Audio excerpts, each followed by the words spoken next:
Welcome to Telugu scribe. నేను మీ journalist Kavya. So మనకి ఎరకనే కదా ఇప్పుడు డెంగ్యూ కేసులు అనేవి మస్తుగా పెరుగుతున్నాయి హైదరాబాద్ సిటీలో.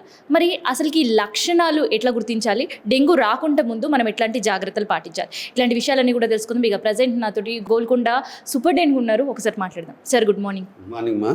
గతంతో పోలిస్తే ఇప్పుడు డెంగ్యూ కేసెస్, వైరల్ ఫీవర్స్ ఇవి విపరీతంగా ఉన్నాయి. సో అసలు ముందుగా మనకి డెంగ్యూ రాకుండా ఉండాలి అని అంటే ఎట్లాంటి ప్రికాషన్ మెజర్స్ సెల్ఫ్గా మనం తీసుకోవాలి? యూజువల్లీ ఈ వర్షాకాలంలో వాటర్ నిల్వ ఉండడం వల్ల, పరిసరాల పరిశుభ్రత లేకుండా ఉండడం వల్ల, వ్యక్తిగత శుభ్రత, పరిసరాల పరిశుభ్రత, వాటర్ ఎక్కడైనా నిల్వ ఉంటే ఆ నిల్వ లేకుండా చూసుకోవడము, డ్రైనేజ్ సిస్టమ్ క్లియర్గా పెట్టుకోవడం. దీనివల్ల ఏంటంటే ఆ వాటర్ నిల్వ ఉన్న చోట ఈ దోమలు అనేది బ్రీడింగ్ అవుతుంది. ఈ బ్రీడింగ్ వల్ల మస్కిటోస్ ఎక్కువ పెరగడం వల్ల, ఈ మస్కిటో బైట్స్ వల్ల ఈ డెంగీ ఫీవర్ అనేది మనం చూస్తూ ఉంటాం. సో సెల్ఫ్గా అంటే మీరు చెప్పిన ప్రకారం పరిసరాలన్నీ పరిశుభ్రంగా పెట్టుకోవాలి, సెల్ఫ్లో కూడా మనం హైజీనిక్ ఉండాలి.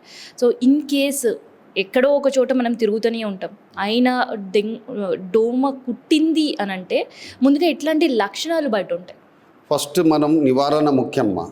ఈ దోమకాటు నుంచి ఏ విధంగా నివారణ చర్యలు తీసుకోవాలా అది ఇంపార్టెంట్.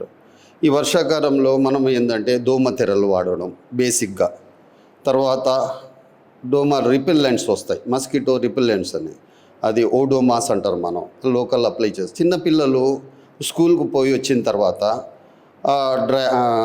చిన్న షార్ట్స్ వేసుకొని చెడ్డీలు వేసుకోవడం వల్ల ఆ ఎక్స్పోజ్డ్ పార్ట్స్ ఉంటాయి కదా, లోవర్ లిమ్స్, అప్పర్ లిమ్స్, దాన్ని ఆ దోమకాటు, యూజువల్లీ ఈ దోమకాటు అనేది మార్నింగ్ టైంలో ఎక్కువ జరుగుతుందమ్మా. అండ్ అది ఈ ఈడిస్ ఎగ్జిప్టి అనే దోమకాటు వల్ల వస్తుంది. ఈ దోమ ఏంటంటే కొంత హైట్ వరకే లేస్తుంది ఇది. కాబట్టి మనం లోవర్ పార్ట్స్, ఎక్స్పోజ్డ్ పార్ట్స్, మన లోవర్ లిమ్స్ కానీ అప్పర్ లిమ్స్ కానీ, లోకల్ మన స్పోర్ట్స్ పిల్లలు ఆడడానికి పోయినప్పుడు సాక్స్ వేసుకోవడము, ఫుల్ ప్యాంట్ వేసుకోవడము, షర్ట్ కూడా ఫుల్ షర్ట్ వేసుకున్నట్టే మనం కొంతవరకు దోమలను నివారణ చేయవచ్చు.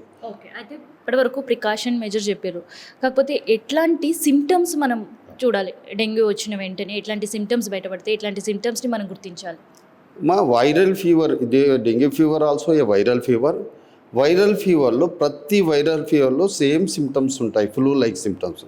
ముఖ్యంగా ఫీవర్, కోల్డ్, జ్వరము, జలుబు, తలనొప్పి, సివియర్గా హెడేక్ ఉండడము, బాడీ పెయిన్స్, నడుము నొప్పి, లో బ్యాక్ ఏక్, ఇవన్నీ వైరల్ సిమ్టమ్స్ వైరల్ ఫీవర్లో వస్తాయి. మన డెంగ్యూ ఫీవర్లో ముఖ్యంగా మనం చేసుకున్నట్లయితే ఫీవర్తో పాటు సివియర్ హెడేక్ ఉంటుంది, తలనొప్పి చాలా ఎక్కువ ఉంటుంది. అదేవిధంగా మనకు రెట్రో ఆర్బిటల్ పెయిన్ అంటారు, కళ్ళల్లో కూడా పెయిన్ఫుల్ ఉంటుంది. అదే దీన్ని కూడా డెంగ్యూ ఫీవర్ని ఇంకొక పేరు ఏంటంటే బ్రేక్ బోన్ డిసీజ్ అంటారు. అంటే బ్రేక్ అంటే ఇరక్కొట్టడం, బోన్స్ అంటే ఎముకలు ఇరక్కొట్టినంత పెయిన్, అంత పెయిన్ఫుల్ ఉంటుంది డెంగ్యూ ఫీవర్ అనేది. At the same time headache కూడా చాలా ఎక్కువ ఉంటుంది, లో బ్యాక్ ఉంటుంది.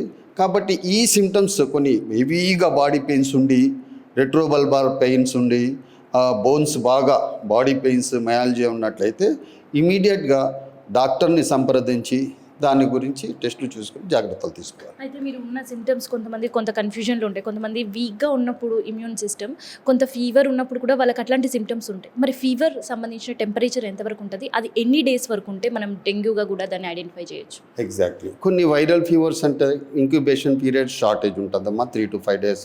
కామన్ ఫ్లూ అట్లాంటివి ఉంటే 3 to 5 days ఉంటాయి. జ్వరము, జలుబు అనేది ఉంటుంది.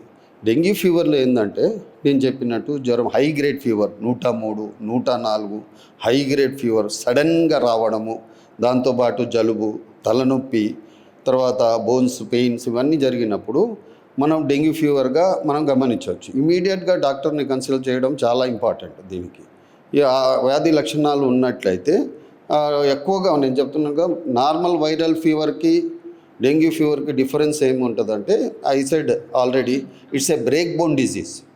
ఎముకలు ఇరుక్కొట్టినంత పెయిన్ ఉంటుంది. At the same time retro orbital pain అంటే కళ్ళు నొప్పులు, సివియర్ హెడేకు, తర్వాత pain abdomen, vomitings, persistence vomiting ఉండడము, ఇవన్నీ కొద్ది డెంగ్యూ ఫీవర్ లక్షణాలు.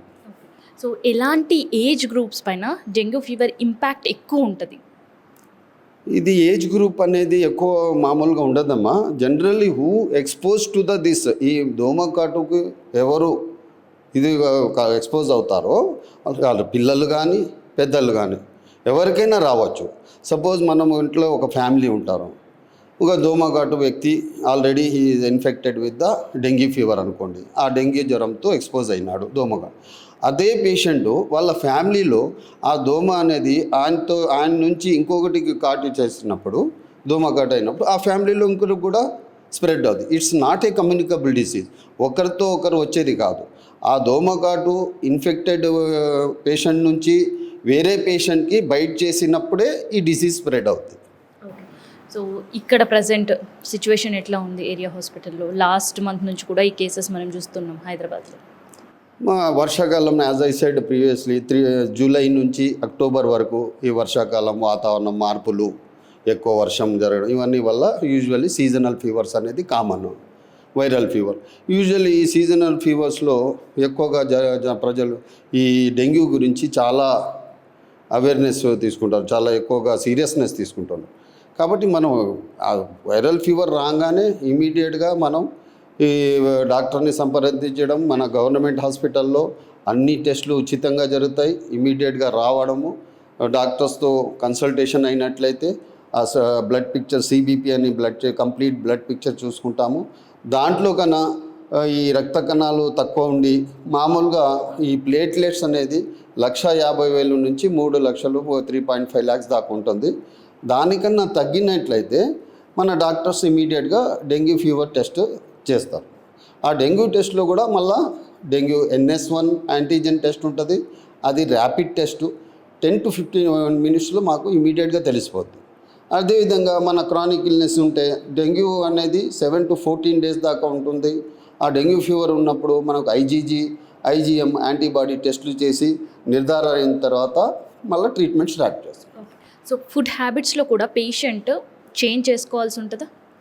ముఖ్యంగా అమ్మా ఫుడ్ హ్యాబిట్స్ అనేది జంక్ ఫుడ్, ఈ కంటామినేటెడ్ వాటరు, మళ్ళా మన కంటామినేట్ ఫుడ్, ఈ వర్షాకాలంలో రోడ్ సైడ్ ఫుడ్ తినడం వల్ల ఈ సీజనల్ ఫీవర్స్ కానీ, అక్యూట్ డయేరియా, గ్యాస్ట్రోఎంటరైటిస్, అదేవిధంగా టైఫాయిడ్ జ్వరాలు ఎక్కువ అవుతాయి. కాబట్టి మ్యాక్సిమం మనం out side food, out side water, contaminate water ఇట్లాంటివి తీసుకోకుండా ఉంటే మనం కొన్ని జాగ్రత్తలు తీసుకుంటే మన ఇమ్యూనిటీ పెరుగుతుంది. యూజువల్లీ మనం ఫ్రూట్స్ అనేది ఎక్కువ వాడితే మనం ఇమ్యూనిటీ పెరుగుతుంది. At the same time high protein diet like కోడిగుడ్డు, బాయిల్డ్ మిల్క్, డైలీ మిల్క్ తీసుకోవడము, అదేవిధంగా హెల్తీ ఫుడ్ తీసుకోవడము, వెజిటబుల్స్ కానీ ఫ్రూట్స్ కానీ తీసుకున్నైతే మన ఇమ్యూనిటీ పెరుగుతుంది. కాబట్టి ఈ సీజనల్ ఫీవర్స్ని మనం అవాయిడ్ చేయవచ్చు. సో ఇది తెలంగాణలో ఉండే డెంగ్యూ కేసెస్ సిచ్యువేషన్. సో ఇప్పటికైనా ఖచ్చితంగా మీరు పైలంగా ఉండాలి. డాక్టర్స్ చెప్పిన సూచనలు ఖచ్చితంగా పాటించాల్సిన టైం ఇది డేంజర్ బెల్స్ భోగిస్తుంది. అందుకని ఏమాత్రం నిర్లక్ష్యంగా ఉన్నా డెంగ్యూ దోమ గుట్టుడు అవుతుంది, హాస్పిటల్ పాలు అవి కూడా అవుతుంది. అందుకనే ఖచ్చితంగా మనం జాగ్రత్తలు పాటిద్దాం, డాక్టర్స్ చెప్పిన సూచనలు పాటిద్దాం. ఇన్ కేస్ డెంగ్యూ లక్షణాలు మీలో ఏదైనా కనిపించిందనుకో వెంటనే హాస్పిటల్కి రష్ అవుదాం. ఎందుకంటే అది ఎమర్జెన్సీ సిచ్యువేషన్స్ లీడ్ కాకముందే జాగ్రత్తలు పాటిస్తాం.